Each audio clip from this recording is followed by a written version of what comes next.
Welcome to a winning version of First and 10 with Rams coach Joe Prud'homme. This time, no overtime, no big deficit, no blown lead, no questionable calls in the 61-24 Rams homecoming, wildly entertaining victory over Texas College. Coach, how happy were you that they got to go out and play and just let it rip and have fun and not worry about any of the other stuff? So we've been waiting on all season, really. But of course, our opponents have a lot to do with that. They don't want that to happen. But no, it was a relief the way we played. We've been talking all week. Let's get out in front, and once we get in front, let's continue that intensity, continue to build it, and so it worked out really, really good. I was very happy with how we played. Was this the best team win in the 3 years so far? I would say so, because everybody contributed. The offense was great, the defense was great, and special teams came through big. So that's the first game I can say that we were, we won in all three phases, and I was very pleased with it. And we were up in the booth doing the play-by-play, Cameron Irvine and I on ramsports.edu, and we were counting all the ways you scored. I mean, pass, run, block, punt, interception, fumble return, safety, field goal.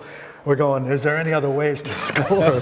So how does that feel that you had that many scores in that many different ways? Well, it was really cool to see it that way. The defense gets out there and has a pick six and then a fumble recovery. The punt, I thought there were two plays that were really the turning points. I thought when we downed the ball on the 1 foot line, got the safety, you could see their body language change for Texas College. Also, it gave us a little more intensity, and we really started revving up. The other was, Brandon Rolfe coming out and letting it rip right there on the first touchdown. I thought was big. I thought those two were really, really big plays for us. And the defense did their share of sacking. They're number one in the NAIA now with 29 sacks. And how about Ryan Likas? He scored when he walks in after the block punt, and he does a scoop and score. Yeah, it's the first time in my career that our defensive line was our leading scorer in a game, especially a game where we've scored that many points. It was great that it was, but Trey scored, Rolfe scored, you just name them all off, Jamarcus, Cole, and then you had Likas scoring, and then Devin scoring, and so it was really spread out as far as that went. But he's a coach's son. His dad's a coach out in California. That's right, in Sacramento. And it seems like Ryan is always in position for a scoop. He's always in position for when the ball plays. It just seems like he's the one lineman that's always in position for the play. And I'm sure Papa Likas was happy to see Ryan get 2 scores. And then he had the picks. So you mentioned Devin Griffin with the big interception. Elijah Hall had a couple of picks too. Yep, had one taken away because we jumped off sides. That's but right. Elijah played well. He played deep. We've been working on that. Keep the plays in front of you. And he tackled well too. I mean, I thought his game really went up from where it was the week before.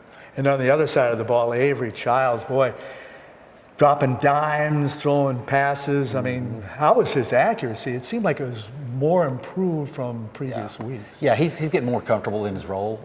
Also, we're able to, Kyle's doing a great job of tailoring the offense to him and doing what he does well for Avery.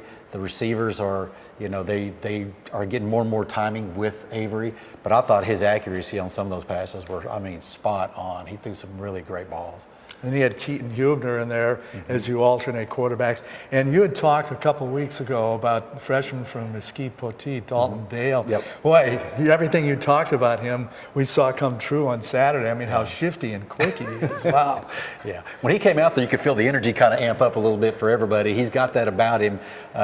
He played in a really tough district in high school, and he was like the offensive MVP of that district. He's got a little bit of electricity about him. He's got a lot of excitement about him. He's great at making plays. He's great at improvising. As he gets more comfortable in the offense, he becomes, a really good pivot for us. And let's not forget about Greg Blazer. For the 3rd week in a row, a Ram was named the SAC Player of the Week. And boy, his punting, he couldn't have scripted it out better the way he was punting, and his kickoffs too. It was huge. We talk all the time about winning field position, and we won field position on Saturday. Blazer had 4 punts, all 4 of them inside the 20, 2 of them inside the 10. His kickoffs were way down there, and that's another thing. I thought our kickoff team really set a tone the other day. We were really pinning them deep, getting the field right. It just kind of set the right mindset and really the field position for us. Blazer was great, and that's his first game punting. He's had the broken hand. He's back now, and it made a big difference. And you have a lot of tough players. One in particular is Cole Maxwell. He took a ferocious hit, went to a knee after he got helped up by a teammate, and just took like a 5-second vacation, and then he started trotting off. So how tough is number 8? Number 8 might be pound for pound our toughest football player. I mean, he takes some shots, he gives out some shots, and you just got to keep an eye on him because he's the guy that'll never tell you he's hurt. He's battled a few injuries this year, but you never know it. He's out there and he sets a big time tone with the blocking for the receivers, and the receivers have blocked extremely well over the past month. I mean, their blocking has been outstanding. Everybody looks at what they do catching the ball and all that, but Cole sets a tone about tough guy, just kind of a very tough mentality, and he was a headhunter of the week for us one week because of the way he blocked. But yeah, he's May Pearl's finest, man. He's one of those guys coming out of there. Tough guy. Are you, speaking of toughness, have you come to expect now that the defense is going to get 6 sacks a game, or you never expect it. You never expect it, but they, of course, Duckworth is extremely hard to please. He has a real high bar, a really high expectation of what his expectations are, and he told me we should have had 10, that we missed 4, and so it's one of those things with him is they're going to go after the quarterback. That's going to happen. And you want the sacks. You just got to make sure you don't get beat deep. And now I think we've found a really good middle place where we're covering them deep and we're getting up the field and getting after them. And man, they are the QB hunters. They really are. They get after it.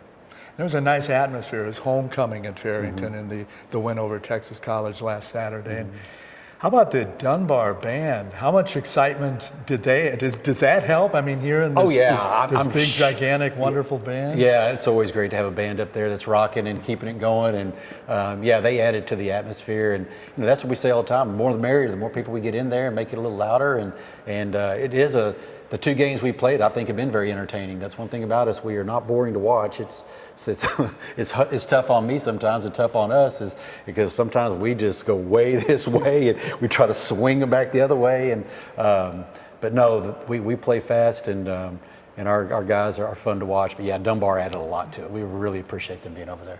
And now you head down the stretch, the last 3 games. 2 of those 3 you'll have at home at Farrington. First you have to go up to Langston, but boy, how about their defeat to Ottawa, Arizona? Were you expecting them only to score 7 points, Langston? Not really. I was expecting it to be a 28-35 game, 35-31 game. But Ottawa played really, really well. I think Langston had some turnovers. They were out of character a little bit, how they normally play. That travel out there's not easy, man, and it weird things happen in the desert, as I think we all know. But I was a little surprised by it. Ottawa's banged up right now. Some of their players aren't out there, and Langston's going through some of those same things. But you're at that point of the season where that starts to happen. But no, I was, like I said before, man. If it came to predicting scores and who does what, I would lose my rear end out in Vegas or anywhere else. It's hard to predict. It really is. How much different did they look, Langston, this year than compared to last year? I think they're real similar. I think the one spot that's really different is the quarterback play. Lowe was so great last year, and I mean, he was the sack player of the year, and he would make plays out of nothing. And they got some young guys in there that are playing the quarterback spot, and so I think that's probably the biggest difference. But they run the ball so well, and their defense is great. Their defense is probably the best in the conference, if one of the best in the conference for sure, top 3. But what they do is they force you to make mistakes. They allow you to make mistakes, and they're so athletic and they're so well coached, and that's going to be a big key for anybody that plays them. If you can prevent turnovers, especially costly ones against them, you got a shot. If you don't, it's just a slow death for you. They're gonna find a way to take you out. And Ottawa did a real good job of not having deadly turnovers. They turned the ball over a couple times, but it was nothing deadly. And like OPSU had 2 pick sixes against them, that they lost. Right. And then they have a 3rd interception. Well, you're pretty much done at that point when you have the pick sixes going on. And Langston they're fast, very athletic, well coached.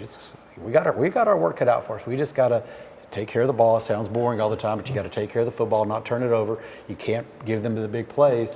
Then let's see what happens. And special teams, don't give up a big special teams play, and let's see what happens. And we like our chances of at least competing with them.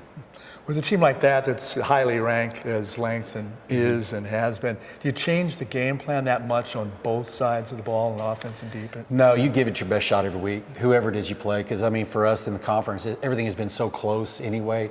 You give everybody equal attention. It doesn't matter who it is. I mean, you got to find their strengths or weaknesses, or where you feel like you have some sort of advantage. You got to really emphasize those, and then try to, whatever weaknesses you may have, try to minimize those. So that's really the game plan, is just find out what we can do well and what we feel like we can possibly minimize for them.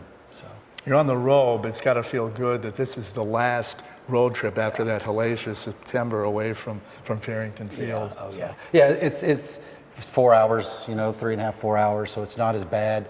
But it's their homecoming, so they're going to be jacked up and rolling. And we love playing at home. I think we're a different team at home. We play with a little more confidence. But, yeah, I'm glad it's the last one. I'd love for it to be 3 in a row at home. I'd love to match that 4 at home what we had in September on the road at the end. But, yeah, I think we'll be fine. Maybe you can take the Dunbar band with you. That'd be great. That'd be great. They got a great band. Now, Langston has a really good band. Something they do that's pretty, I don't know what the word is for it, but it's festive, I guess, is they have their band right at your locker room. So when you come out, you got to go through their band. And I mean, it is loud and it is intense. But our guys actually fed off of it. A couple of years ago we went up there. We loved it. It may be meant to be intimidating, and for a lot of teams it probably is. For us, man, our guys too young to know the difference, so they just go out and play. And but it's a really cool atmosphere at Langston. It really is. So would you this week during practice? Would you pump up the volume at all? We do that anyway. Yeah, we play loud anyway, just so that we have to coach over the noise. Every week we feel like we're going to have to face that. It's music, but it's not. We don't pipe in crowd music or anything of that nature, but it is pretty loud at our practices, and we do that intentionally. Well, Coach, go get them up in Langston this weekend. Thank you. I appreciate it. Coach Joe Prud'homme, thanks to Chuck Greason and to Cameron Irvine, Ricky Dotson, and Ryan Keating. For the 1st and 10 crew, Jimmy the St. Christopher is saying, so long, see you next week.